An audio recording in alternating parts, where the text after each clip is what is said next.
Energy Minister Dr. Matthew Opoku-Prempeh Wednesday clashed with some MPs on the Minority Caucus after he attempted to justify the recent controlled spillage of the Akosombo Dam due to excess water. The minister, in an address to Parliament, absolved the Volta River Authority (VRA) from blame, insisting the spillage was aimed at saving the dam from an imminent collapse. It is never true that there's a point mark for VRA to spill. What is true is that there's a point mark for the dam integrity, which VRA works towards, not breaking that point mark.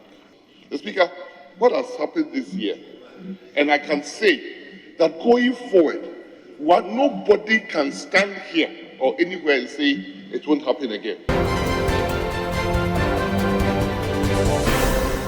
Some members on the Health Committee of Parliament say the majority leader's comments that the sponsors for the La General Hospital reconstruction have withheld the funds are contradictory to that of the Health Minister. A member on the committee, Dr. Sebastian Sandari, says Parliament will only take the minister's word.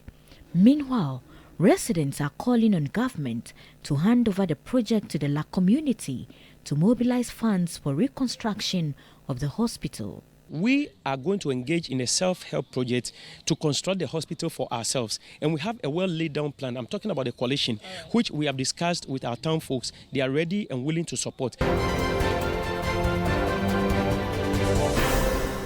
Founding leader of the Movement for Change, Alan Tremantin, is urging Ghanaian electorates to reject former President John Mahama and Vice President Dr. Mahamudu Bawumia when Ghana goes to the polls next year.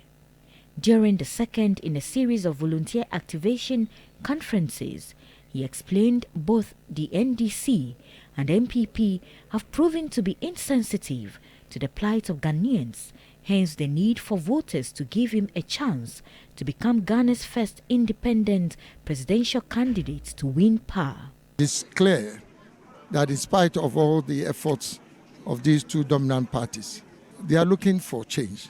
They are looking for transformation. And the Movement for Change is seeking now to provide an opportunity for Ghanaians to go beyond the two dominant parties.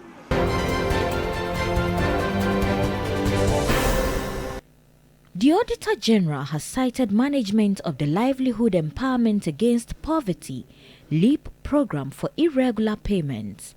According to the Auditor General, more than 300,000 cedis have been paid to persons who no longer qualified to be part of the program, while others received payment as caregivers even though the persons they were caring for had died.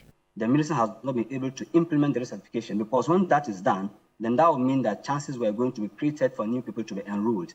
And so for me, it is all about not following the laid-down procedures, and then government really need to act on the report. Whoever is complicit in terms of not doing what they were supposed to do should be held accountable. Workers at the National Theatre have expressed dissatisfaction over the current state of the edifice. They are also demanding improved conditions of service. Apart from the welfare of the staff, we believe that they should take in full totality the condition of the National Theatre.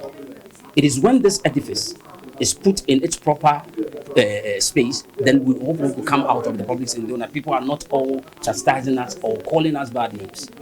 But they should be able to make sure that the state of the National Theatre as a monument comes back to what it used to be before. And then we are talking about the promotion.